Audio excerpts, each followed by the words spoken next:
ნუიდარდებ დიდო ყაენო, მე მოგიყვან აფხაზთა მეფის დავით ნარინის მემკვიდრეს, მას უბოძე მეფობა და თუ ახლა დავით ნარინი არ გემორჩილება, ამგვარად შენს მორჩილებაში აღმოჩნდება მთელი საქართველო, როგორც დასავლეთი, ისე აღმოსავლეთიო. ამ თათბირმა გადაწყვიტა დემეტრე მეფის ბედი. თანამხლებმა დიდებულებმა ურჩიეს ხელმწიფეს გაქცეულიყო. მეფე მიუარა, ახლა რომ წავიდე ხალხს დამირბევენ და დამიხოცავენ უდანაშაულო ადამიანებს. რად მინდა სიცოცხლე გადავირჩინო და სული კი წავიწყმინდო.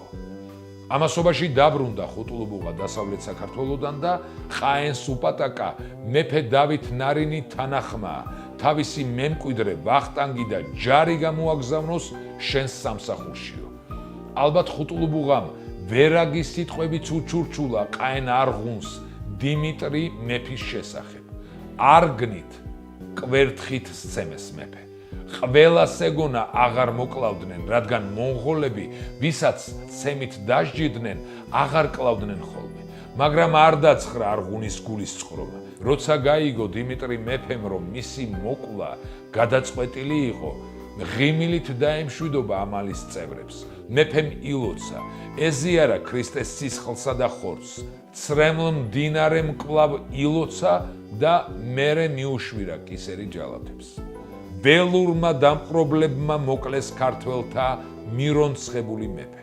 დემეტრე მეორეს თავდადება დღესაც აღვიძებს ჩვენს სინდის და გვასწავლის, რომ ზოგჯერ მეფობა პატივზე მეტად ჯვარცმა.